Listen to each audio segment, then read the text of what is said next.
बहुत समय पहले इसहाक के घर में दो भाई रहते थे, याकूब और एसाव। याकूब शांत स्वभाव का था, जबकि एसाव एक बहादुर शिकारी था। इन दोनों भाइयों की कहानी उस समय मोड़ लेती है जब इसहाक ने याकूब को बुलाया और उसे एक विशेष आशीर्वाद दिया। इसहाक ने याकूब से कहा, तू किसी कनानी लड़की से विवाह न करना। पद्दनराम जाकर अपने नाना बतुएल के घर से अपने मामा लाभान की बेटियों में से किसी एक से विवाह करना। इसके साथ ही इसहाक ने उसे परमेश्वर की आशीष दी। उन्होंने कहा, सर्वशक्तिमान परमेश्वर तुझे फलवंत बनाए और तेरा वंश बढ़ाए। तू राज्य की मंडली का मूल बने। अब्राहम की आशीष तुझ पर हो और तेरा वंश इस देश का अधिकारी बने, जिसे परमेश्वर ने अब्राहम को दिया था। याकूब ने अपने पिता की आज्ञा का पालन किया।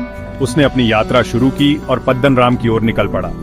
वहीं दूसरी ओर एसाव ने देखा कि उसके पिता कनानी लड़कियों को नापसंद करते हैं। यह जानकर उसने निर्णय लिया कि वह भी ऐसा कुछ करेगा जिससे उसका परिवार संतुष्ट हो।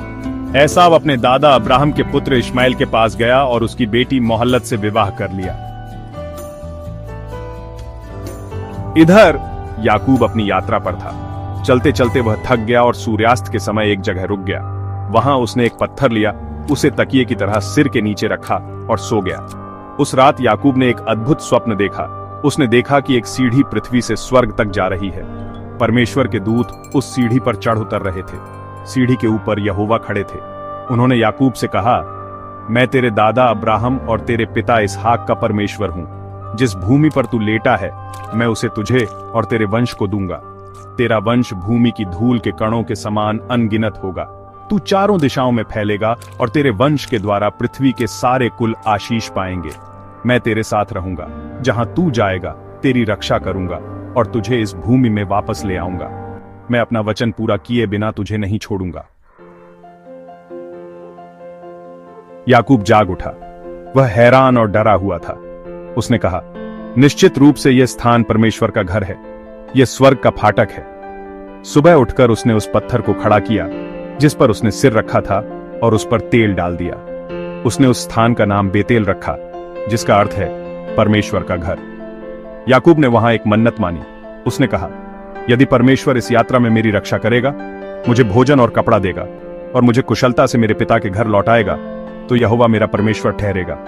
इस पत्थर को मैं परमेश्वर का भवन बनाऊंगा और जो कुछ भी तू मुझे देगा उसका दशमांश मैं तुझे दूंगा। इस तरह याकूब ने परमेश्वर के साथ अपने रिश्ते को और गहरा किया। उसकी यात्रा केवल एक भौतिक स्थान तक पहुंचने की नहीं थी, बल्कि यह उसकी आत्मिक यात्रा की भी शुरुआत थी। उसने परमेश्वर पर विश्वास किया और अपनी जीवन यात्रा को उसके हाथों में सौंप दिया। याकूब और एसाव की यह कहानी हमें यह सिखाती है कि जीवन में हमारे निर्णय और परमेश्वर की योजना कैसे आपस में जुड़ते हैं। जहां एक ओर याकूब ने अपने पिता और परमेश्वर की आज्ञा मानी, वहीं एसाव ने अपनी समझ से निर्णय लिया। लेकिन अंततः परमेश्वर ने अपने वचनों को पूरा किया और याकूब को आशीष दी।